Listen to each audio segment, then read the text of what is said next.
Part 2. Two Navy officials, 9 years apart, reveal how the Navy contaminated Treasure Island with radiation chemicals and heavy metals, and describe their unsuccessful 30-year attempt to clean it all up. These failures have dire consequences today. I'm Carol Harvey, San Francisco investigative reporter. It's September 2023. 9 years ago, on Saturday, March 8, 2014, I videoed a Navy van tour conducted by Keith Forman, former Naval Station Treasure Island Environmental Coordinator. Forman was attempting damage control in the community, describing toxins dumped into Naval Station Treasure Island soil for 56 years, from 1941 to 2014, then reassuring residents that the Navy had a plan to clean them up. First, he defined a site. The main thing is for you to see what a site is like. He emphasized that at a site, the toxins can't be seen. There's a challenge for me in this because environmental cleanup's invisible. The contaminants are in the soil underground that we have to get to by digging, and they're in the groundwater. So I can't show you the groundwater and I can't show you underground. I just have to describe as best I can the site. We'll pull up to a site and you'll say, well, there's simply nothing there. Well, there is underneath the ground, and that's what I have to try to tell you about. I'm going to weave a story for you. I'd like you to just sort of relax, watch, listen to me. I really want to impart as much of what I know about this to you as I can in an hour to an hour and a half. But I thank you all for being here on your Saturday. You chose to spend a little bit of it with us, and we really appreciate that. The tour starts at the yellow square on the right side of the map, the Ship-Shaped Community Center. Follow the red arrow with the embedded white line as it moves right to left down Avenue M to each of the 9 key spots on the map. Numbers 1 through 9 mark spots that Forman points out. At 1, we leave the Ship-Shaped building. On Avenue M, we pass 2, the Navy contractor yard. 3, we look right at the Brig and the Fat Grape Winery. At 4, we look left at the Navy soil pile. At 5, look right toward the wastewater treatment plant. 6 and 7, we drive forward down Avenue M to Forman's target, Site 6, with number 7, Austin Hall. 8, we look right to Site 32 and the mock ship USS Pandemonium. 9, we head into the community, Site 12. I videoed out the window as the van left the Ship-Shaped Community Center, turning right down 11th Street to Avenue M. Forman began his introduction of the Navy's cleanup plan. This is the Ship-Shaped Community Center. We're going to head out onto Avenue M. The Navy ran a naval station here for many decades, and then it closed in 1997. And our mission since then is to investigate the activities the Navy did during its 5 decades on the island, and then work with the regulatory community and the city of San Francisco and clean up to the standards that make it compatible with the city of San Francisco's redevelopment and reuse. And that's very important to the Navy to do that. We're mandated by Congress to do that. That's part of what my job is, to make sure that the program moves forward towards that goal. We don't do a base at a time, an island at a time. We break it up into sites. A site is a particular location that has a particular history to it with a particular set of contaminants that the Navy has to identify through investigation and then clean up. There's a big cleanup process called CERCLA. CERCLA is basically a long, many-stepped process. The first part of it includes a lot of phases of investigation, followed by decision-making, and then followed by implementing cleanup strategies.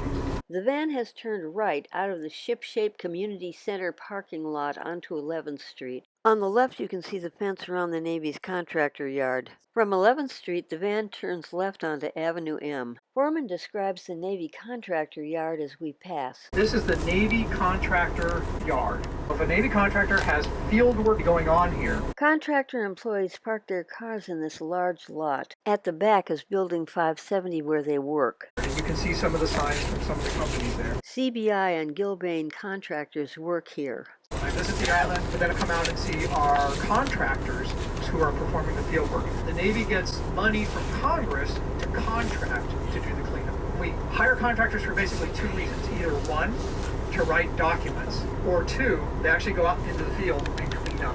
These are Navy contractors working on the site. And again, we're on Avenue M, Fat Grape Winery. Treasure Island attracted a lot of commercial tenants. The city of San Francisco, through the Treasure Island Development Authority, lease out major portions of the island. The Fat Grape Winery leased this part of the Navy brig. Pat Bowen, owner of Fat Grape Winery. Pat was driven off the island by TIDA in 2017 by the demolition of the Navy brig. TIDA wanted the land to build a new wastewater treatment plant for the redeveloped island. You'll meet Pat in part 3 of this video series. And there's an agreement between the Navy and the city. The Navy has an arm's length relationship on it. The city of San Francisco, through TIDA, runs a very prosperous tenant program, both for residents and for commercial outlets. Among these, there's 6 wineries that are stationed here. One of them is Fat Grape Winery. That used to be known as the Brig. If sailors did wrong, they went to the Navy jail. It's built very sturdy. It's got thick walls, and when they checked it out, they thought it was perfect for a winery.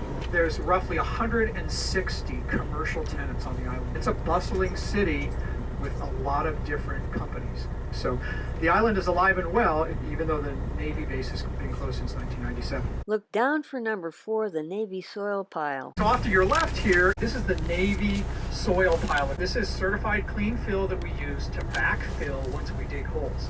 However, the triangular yellow radiation sign on the fence means the Navy soil pile within cannot be certified clean fill. Look out the bus window over the seat on the right. The small yellow triangle is visible on the fence. In environmental cleanup, if you have contaminants in soil, the most often used technology is still the simplest. It's called dig and haul. We find out where the contaminants are in the soil, we dig holes, we dig out the soil, we screen it, and then we send it to a landfill. To remove radioactive soil, the Navy dug this hole in the North Point solid waste disposal area in 2019. And in 2019, the Navy dug this hole in Halliburton Court. We are not allowed to leave holes and walk away from the site. We have to backfill them. But it's very difficult to find clean backfill. It has to be tested according to state protocols before we can import it and then use it to backfill a hole that we dug. The city of San Francisco, they have a much larger pile because they are also stockpiling soil on the island for the future. That's for redevelopment. We're heading up towards the wastewater treatment plant. It started construction in 1968. This wastewater treatment plant is still technically owned by the Navy, but it's operated by the San Francisco Public Utilities Commission. If you wanted to know where your wastewater goes, it's at this wastewater treatment plant. Eventually, they're going to build a new wastewater treatment plant very close to here, but they obviously have to build a new one before they can shut one down because there's an ongoing demand for that never goes away. We're coming up on the wonderful Site 6. It's at the northeastern corner. This is Site 6. Site 6 really has 2 parts to it. This is where we did a lot of soil staging and loading in 2007, 2008. We loaded a lot of soil here from the residential neighborhood. The solid waste disposal areas that we've been digging, the soil was brought and staged and screened here, off to the left in this place. We have cleaned out the area and we are doing a radiological survey there. The reason why is because we handled soils, some of them did have low-level radiological waste in them, and they were processed here.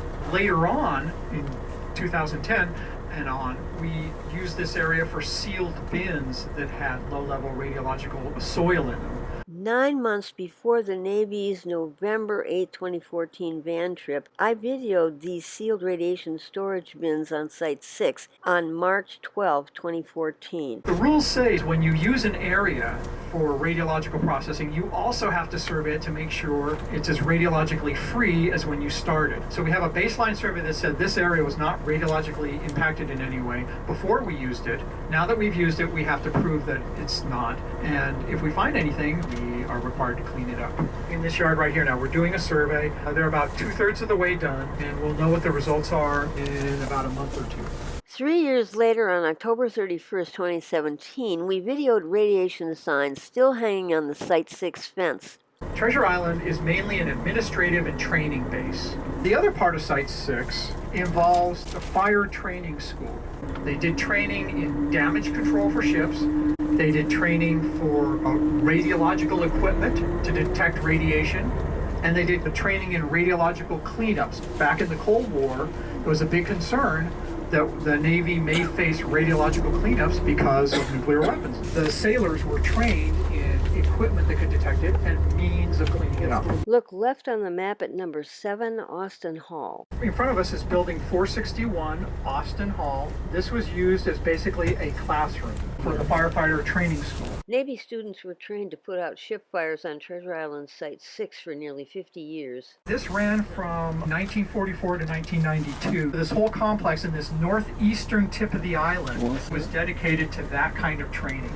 At number 8 on the map was another training building, a fake ship. On the other side of this wastewater treatment plant, a mock-up ship used to be there called the USS Pandemonium. That was a training platform where the sailors would train with their instruments to find radiation and how to clean it up. The USS Pandemonium was scrapped, but the site remains. We need to do radiological surveys where the Pandemonium resided. There's actually concrete structures that held water and so forth that we're investigating, where the actual structure proper was.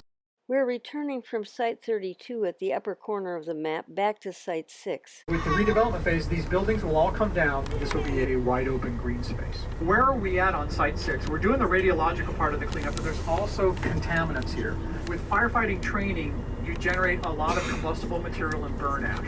And that's exactly what we found. We found chemicals that are associated with that, like dioxins and furans, volatile organic compounds, and some petroleum, the kinds of stuff that you'd associate with firefighting and damage control training. By the end of 2016, this whole Site 6 ought to be ready for transfer to the city of San Francisco. Forman's projections were off by years. For example, the Navy used Site 6 to scan island soil for radiation up through 2018, and around 2020, chemicals created to stay forever were discovered on Site 6. Site 12, it's better known as your neighborhood. Site 12 is the largest site on Treasure Island. It's 93 acres, and it is radiologically impacted. There were ammunition bunkers in the 1940s and 50s, and into the early 60s. The ammo bunkers stored small arms ammunition. 21 half-circle amphitheater ammunition bunkers faced the bay in case the guns blew up. There was an incinerating tower that operated from 1955 to late 1959 that burned trash. It was shut down when the city complained about the smoke. And you have to remember that when the Navy has a naval station, particularly on a little island in the middle of the bay, it's actually a little village. And they generated a lot of waste where Site 12 is. And there were solid waste disposal areas along the northernmost perimeter of the island. There were 5 solid waste disposal areas in the community where the trash was dumped. The 3 along the shore were North Point, Bayside, and Westside solid waste disposal areas. There were 2 more slightly inland at Halliburton and Bigelow Courts. The Navy compacted these solid waste disposal areas. Then they graded it, brought in more dirt, compacted that, and then over the span of the 60s, 70s, and 80s, they built housing. The Navy hired Actus Sun Construction of Sacramento to design and build townhouses on Treasure Island. Townhouses on Sturgeon Street, Treasure Island, as they appear in 2023, built by Actus Sun Construction circa 1988. And if you're a resident there, you know that the housing is either 1100s, 1200s, 1300s, or 1400s.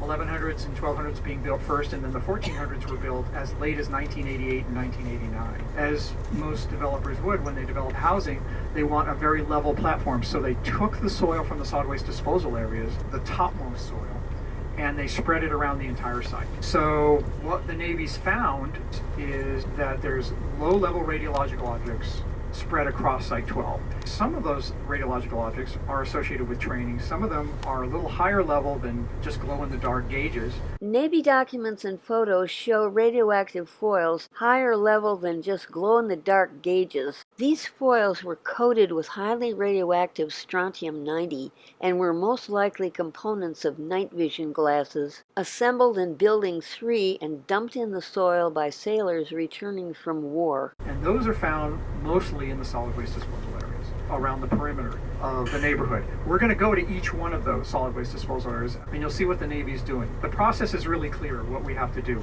We are going to remove all of the solid waste in the disposal area, and then we're going to get what's called free release. Free release applies to if you are radiologically impacting an area, you have to prove that you've cleaned it up, or that where it didn't need cleanup, that there is no radiation above any background levels left. So the Navy is committed to those 2 goals of getting a free release and cleaning up all the remaining solid waste in those solid waste disposal areas.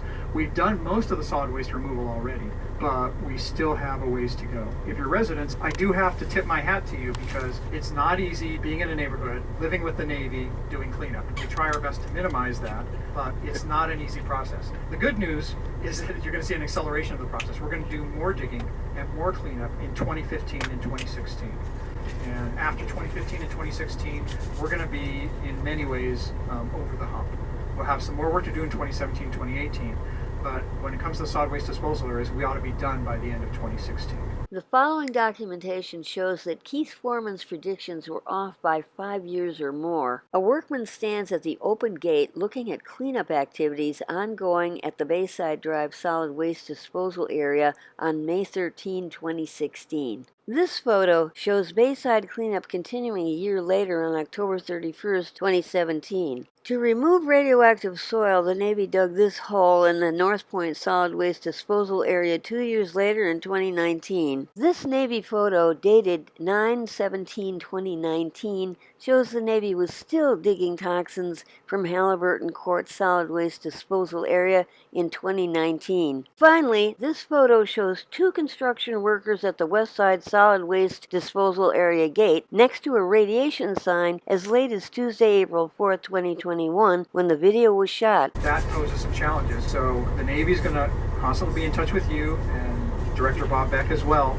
informing residents as these things progress. But it's going to involve some major digging, which we're required to do, and then some major screening, and then offloading any contaminants off the island. That's a long process. For 2 compelling reasons, the cleanup of radiation chemicals and heavy metals from the 5 solid waste disposal areas in Site 12 and from the ground around the townhouses as well as across the entire island will take far longer than Forman predicted. First, approximately 33 years after island cleanup began in the 1990s, at a meeting on Treasure Island on Tuesday, August 8, 2023, the Navy's project manager, Dave Clark, discussed highly toxic PFAs from aerosolized firefighting foam discovered in Site 6 soil. He noted that perfluoroalkyl PFAs, known as forever chemicals, are persistent and particularly difficult to eradicate completely, if at all, from the environment. To date, the Navy has not been able to devise a plan to clean them up. PFAs are dangerous. They cause cancer and liver and kidney disease. They damage the immune and reproductive systems. And second, after all the townhouses still standing on Site 12 are finally pulled down, the Navy must scan for radiation left in the ground where they stood. Based on these factors, it is clear that to achieve free release, proving that Sites 6 and 12 are safe enough to turn into a city park, and that people living and working on former Naval Station Treasure Island are not at risk, unfortunately, the Navy has a very long way to go. Please proceed to Part 3, where we pick up the tour at the search for Site 6.